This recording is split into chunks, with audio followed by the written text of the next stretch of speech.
Hey everybody, welcome into another edition of Make Every Second Count Live with me, your host and international award-winning Make Every Second Count speaker. Now, I am so pumped up about this show because this show is one where we try to help you guys deal with whatever you are dealing with by showing you successful people and letting you know how they have dealt with what they have gone through. Now, my background is I was in a car accident, spent 2.5 months in a coma, 3.5 in the hospital. They told me that I wouldn't walk again, but without giving up, I am here right now. And I just want to show everybody else that they can do the same. So we welcome you to the show. We'd ask if you please, please share it out because I know tonight's show is going to be powerful. And don't forget to keep the comments flowing and hit that like button, hit that thumbs up, hit that heart, hit that frowny face, hit that cry face. It doesn't matter. Get pissed at us, but just enjoy yourself. And with no further ado, I would like to bring Charlotte to the stage. Hey, Charlotte, how are you? Hi, Jeff. I am doing great. Thanks for having me on. Yes, you are very welcome. And I know I told you before the show, but I will tell you again now just so we get that smile to return. You look phenomenal. Thank you so much for getting yourself ready to be on this show. Thank you, Jeff. I appreciate it, but I tried. I tried my best. So Well, thank you. you don't just try, you do it. So. I appreciate it so much. I appreciate you. All right. Well, if you would like to go ahead and introduce yourself, just tell everybody who you are, where you're from, what you do, and then we will get started after that. Okay, super. Hello, everyone. Thank you guys for tuning in. I'm Charlette White, but I'm known in the creative space as Charlotte the Challenger because I challenge others to win. I'm here in the Dallas, Texas area, and I'm a two-time author. I also have a workbook, so I don't know if that's counted as three, but I do have a workbook called Walking in Victory where I challenge other people to take control of a part of their life that they need control in, right? And it's so they can walk in victory in that area. I'm also a mom of three young men, 15, Wow. 19, and 20. And also, I'm a speaker. I'm a transformational speaker, and I'm a mentor. I mentor youth as well. And currently, right now, one of my biggest main projects that I'm working on, I have a group of authors, young authors. Our group is called the Real Life Changers because we're making a real life change in our community to have authors turn into speakers slash entrepreneurs. So that is my latest and biggest project that I'm working on. And I'm just so excited to be able to share with others about that. That is awesome. It's always nice to see somebody trying to help out the youth because the youth is a big part of what I want to do in life. So I have a soft spot in my heart for them. Yeah. And I know you probably do making every second count just to reinforce that to them, right? Yes. So, Charlotte, I know that people have to go through things a lot of times in life, and often they have to grow through those things in order to get through them. So, I have to ask, is there anything that you have had to grow through in your life? Ooh, I'm like, where do I start? Which section do I start? I would say the one of the biggest and most recent thing that I had to grow through is like being my authentic self, being my really true self, and understanding that some people aren't going to like me. Everybody's not going to agree with what I do. So what does that look like? Why did I have to grow through that? It's because be my real self no matter when, where, whatever that is. But I always felt like people was judging me, so I had to look a certain way, be a certain way. and I tried to be a certain way and look a certain way, or even in broke season, I didn't want people to know I was broke, divorced, nothing, but was really struggling. I put on the facade, Um, so I think that was the biggest thing, to know that it's okay to ask for help. It's okay to be who I am, no matter what, no matter what, just be who I am. And I think that's the most recent. If you want to talk about back in the day, I can talk about how, just being depressed, not knowing I'm depressed, because in my community, we're taught we got to be so strong and we got to have it all together, and we don't need men. If the men run out after you have, kids with them, well, you got to do what you got to do. So I didn't look at it as, it's a hard job, hard task. I just did it. But it was really, really hard. It wasn't easy. 3 kids, uh and raising them, having them every single day. I tell people, you need a vacation from the kids. It's okay. It's okay. It wasn't meant for us to have them every single day. It's supposed to be another person here, right? To Yeah. get them for a period of time. And so that depression early on, as a young mother, was one of the things I had to grow through, but understanding why it was there. Why was I depressed, and how it affected my kids too at the same time. Growing through that, I had to find what was the cause. Like no counseling. This was just within myself that I had to, go through, because I knew something was wrong. Yeah. So, all right. How did your depression come out? I mean, how did it show its ugly face? Ooh, that's a perfect question when you say, because it was ugly. I would be the kids would come home, and I'd be in my room. Dinner would already be ready, but I would be in my room for hours. I would cry. I would sleep. I would do a lot of sleeping, trying to run away from my thoughts.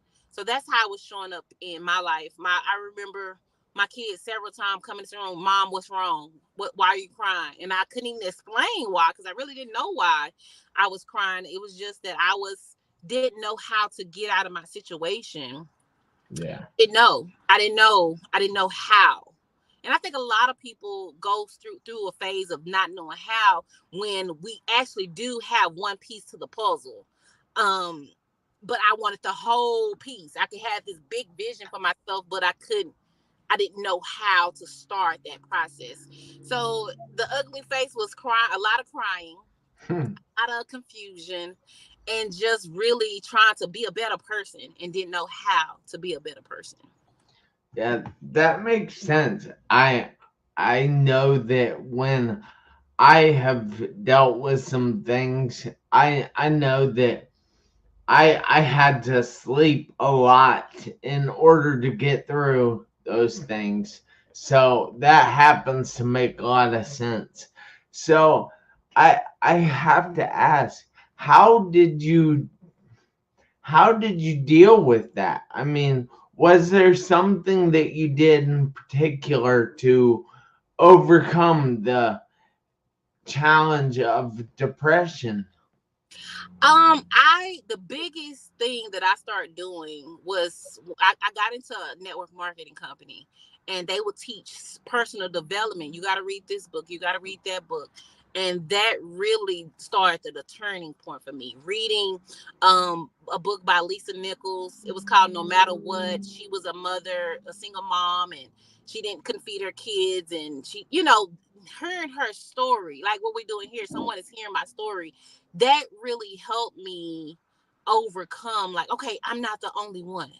There's someone else out there that was going through the exact same thing as me. Leadership books. I can't lead no one else until I lead myself. So John Maxwell has several books on leadership, and that was major, because okay, I have to be able to lead myself before I can even lead my kids, or I wanted it to be a greater example. So business definitely played a, going to those meetings, you hear the same thing as far as the presentation, but somewhere in there's a different type of delivery. So Yeah. I was big on that. Not necessarily making a whole lot of money like they were, but that the information, the information was, starting that change for me. So books. I'm big. That's why I'm so big on books, and because words can change your whole world. Or the words I'm speaking, the words that you speak, Jeff, and making every second count. That's changing somebody's life. Oh, I got to make every second count when they wake up in the morning. Like, it's making you think. It's changing your mindset. It's putting you on a different path. And so I would say books are life changing. Self help books, to be exact. Just and whatever thing you're dealing with, a book can help that. That's what I believe now. That is so smart. I know that books, which I don't read books. I listen to books on audio. I've read quite a few books that way, and I they're so powerful. They can just reach into your soul and pick up what needs picked up, get rid of other things that need to be gotten rid of, and they can help you steer yourself on the right path in life. And I find that to be something invaluable. Yes. It's funny that you say that because I just thought about David Goggins. I don't know if you heard of him. Uh, Yep. his book, audio book, as a matter of fact, was phenomenal. And just being real. That's a person. He's being real. He's being authentic. But also, that book can make you cry too. At least the first chapter did for me. And then Ed Millett. I don't know if you read his book. No, Okay, never heard of him. that's Ed Milet. He's a Ed Milet. Yeah, he has a podcast, but he talks about one more, just that one more time, giving it one more try, just one more when you feel like giving up, when you don't want to, go anymore, just one more time, one more day. It's really about like his dad. His dad was an alcoholic, but when he started his recovery process, that's what he would say: just one more day, one more day, and he would use that in his when he want to give up in business, or when he want to give up on something, he's like, one more try, one more time. So that I use that, just one more, let's try it one more time.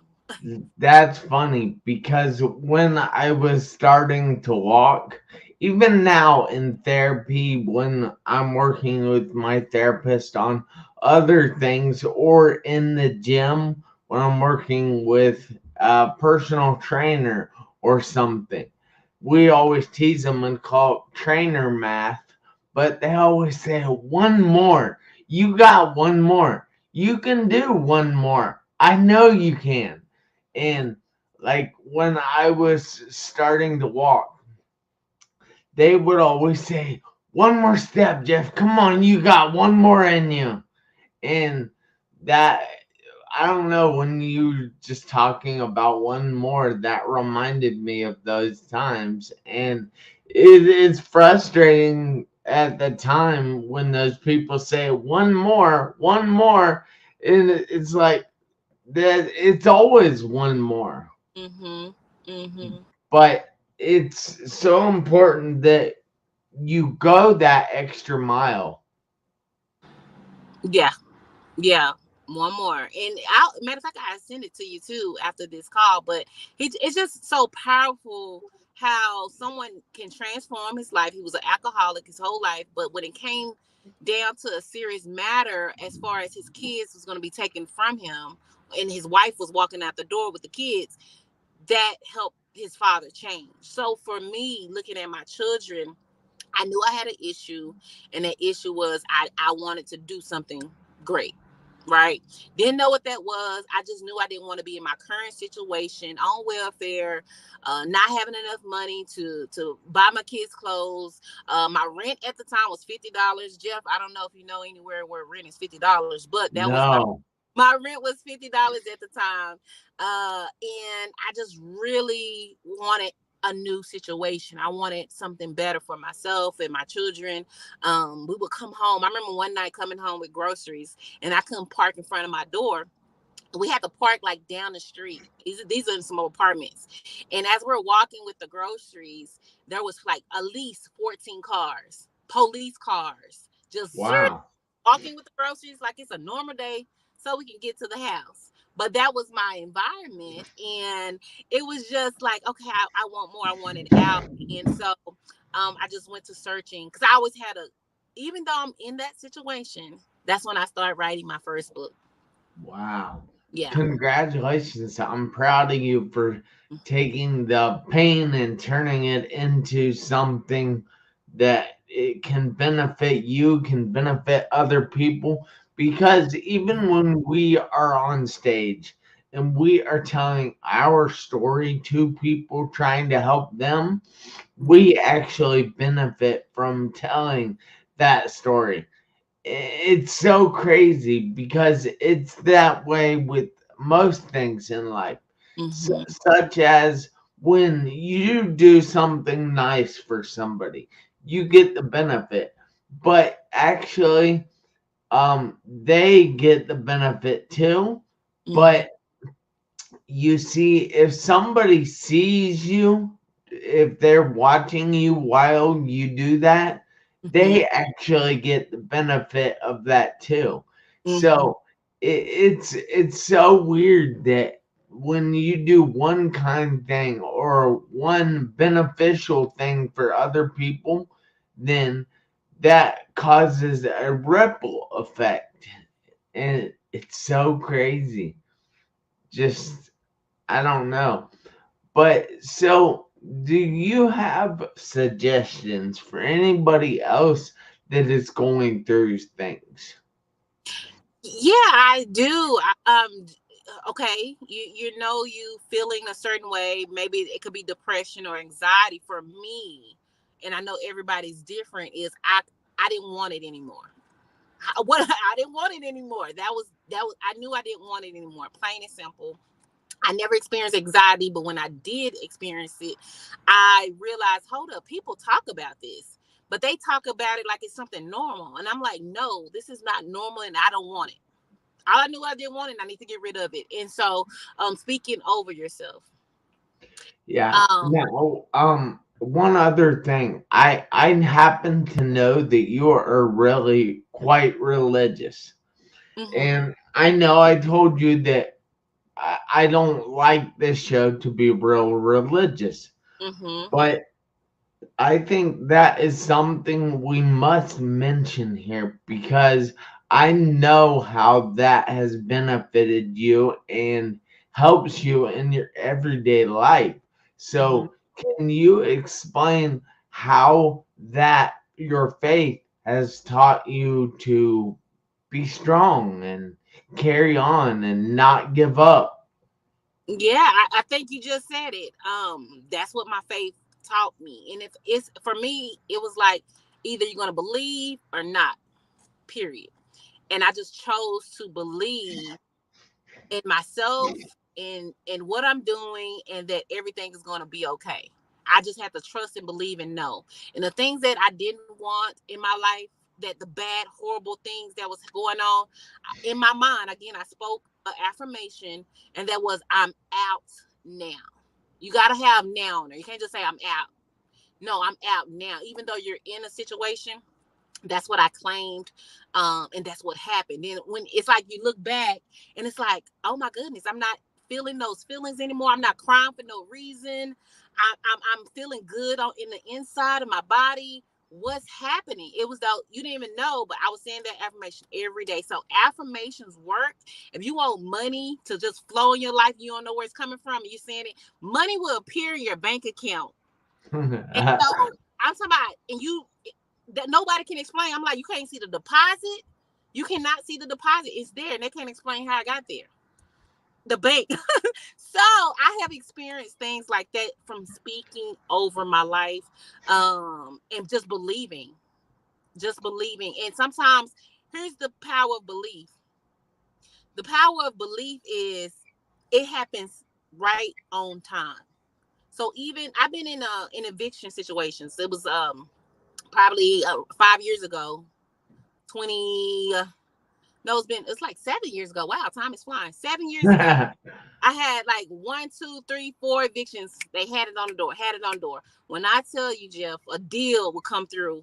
I haven't worked since 2009, a full-time job since 2009. Wow. A deal would come through at that same day. It had got the last time got the eviction letter. So it's the day I already went to court, but we could still pay, of course. But they already went to court, and it was the last day. Do you know I got a phone call to go to Houston and go get the money? And we went to Houston the same day, came back, paid the bill. Stuff like that would happen. So my faith is through experience. And I always tell people, it's whatever your experiences are, meaning you have to believe. You have to say, I'm going to try this out. I'm going to see if this believing works. But that's all up to your belief. Everything, healing, you wouldn't be able to go through your process. So there's a certain level of belief you have to be able to still go to there, believe that you could walk. You have an amazing story to believe that, oh no, I can. I'm going to do it. That's faith. That's belief, and I think that's the power. It's to stand on something, have a foundation to stand on, and use that foundation in everyday life. It's a foundation. So that's what I believe in, a foundation. And just so happened, God is my foundation. Jesus is my foundation. So thank you for letting me share that. Yeah, so I know I talked to you about it, and I told you I didn't want the whole show to be about it, but I knew that was something that really helped you, and you really benefited from that. So I wanted to show other people that they can also do this if they're in need at the present moment. Most definitely. Yes, you did share with me. And I thought, this is what I thought. I said, okay, that's fine. Because I'm able to adapt to any arena. And my thing is, for me, people are going to be able to see it either way. I don't even have to mention it, but people are going to be able to see it. Within me, some type of ways. But I appreciate it just for you to let me share, knowing that it was a part of my growth process. But I also tell people this. I believe it was, God in my business, because sometimes, the Bible is written where we don't really understand it. Yeah. So with the business principles that I learned, I was able to match it up, if that makes sense. I was able to see things differently because of the principles that I was learning in business. And I tell people that because that was a shift for me. Because, okay, I know I can make it, but how? Oh, you don't have no work ethic. I didn't have a work ethic. I did not have a work ethic. So you can't just be saying, oh, I'm going to do this, I'm going to get this, and you don't have no work ethic. You're not doing anything towards that. It's not going to appear out the sky.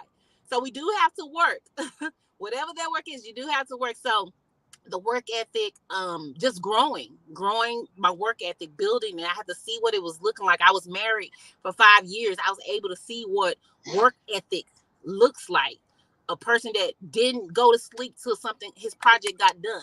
So I was able to harness and, apply some of those principles. And so, I would say that's the big procrastination. I had to go through all that to grow through all of that to get to where I am today. But it's always looking in the mirror and looking at yourself to get better. That is really cool. And so I know that affirmations, that they also work from working or looking in the mirror, correct? Mm-hmm. Do you do that at all? Yes, I do. And what I have grown to start doing as well, don't think about my mistakes. It's already happened. It's already done. So keep focusing. You got to keep focusing on those affirmations. Yeah. That's it. Robin Shockley says that we need to focus forward. Mm-hmm. Yeah. That's good. Keep our eyes going forward. Don't look at the past. And this morning was the past. Yeah. Yep. An hour ago was the past. And so what do you want now? What do you want now? Those are the affirmations that we got to continue to speak, because that's where we go, wherever we're thinking. So if we're gonna sit and waddle and what that wrong thing I done or should have done, coulda, woulda, nope, nope. Coulda, woulda, shoulda. Scratch it, Yeah, just yeah, like you said, go forward, move forward. yeah. So I know that you were talking about books, and you have written some books. Am I correct in Yeah, saying that? yes. All right. And how can people check out these books if they want to? Okay, if you go to my Facebook page, Charlette White, or my Instagram, Charlotte the Challenger, there's links in my bio. That will lead you to my books. They are on Amazon, but I don't share those links. I share my directly to my page. Yeah. So to my website page. So that's what I do, sharing those links. So you'll find it there. You'll also be able to find my youth organization, the Real Life Changers. There's a link there if you want to donate. I'm looking to do more programs this summer. I'm looking for about 40 more teens to become authors this summer. And that's Wow. going to money. So I'm campaigning. I learned a lot at the events that we went to.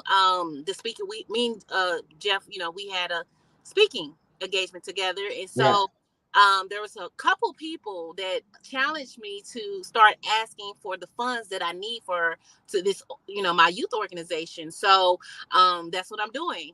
I'm asking, and I said I may become the best asker that is, because this has to go forward to create. It's not cheap. And so the first go round was all out of pocket. And now that I'm asking for more money, we are able to complete more projects with the funds that are coming in. So there's a link there too for that site as well to give and donate to the youth organization. And how can people get a hold of you if they want to? Yeah, through same things, Facebook, Instagram. I'm not going to give out my number. I've learned my lesson from that. So Yeah, I wouldn't do that either. yes, nope, don't ever, ever, ever do that. I would say Messenger and Facebook, Facebook Messenger, Instagram. I am there again, Charlette White on Facebook and Charlette the Challenger on Instagram. DM me, I will respond as soon as possible. That is awesome. We appreciate you for coming on the show tonight. I know we had talked previously about doing finding your purpose versus knowing your purpose, and I wanted to get to that too, but we didn't really have time with all your adversities that you've grown through. So I'm sorry about that, but I appreciate what was said. Whatever was said, somebody needed to hear. And I appreciate that in any way it comes out. Yes, thank you. It was definitely an honor and a privilege. I don't take it lightly to share, because I know someone can be transformed by the words that I share. I just, even if it's just one. Yeah. That's all you have to worry about, just that one. Because if you save someone life, that's more than no lives. Mm. Ooh, yes. So Yes, that's great. I thank you again. thank you. It has really meant a lot to me that you actually came on. And I need you and everybody out there to do me a favor this week, next week, and for the rest of your life. I need you to make every second count. Why? Because you never know when the seconds are going to run out on your one life. Hey, I'll see you guys back here next Tuesday, 7 p.m. Eastern Time. And until then, remember to make every second count. Thank you, Charlotte. Thank you, Jeff. I appreciate it.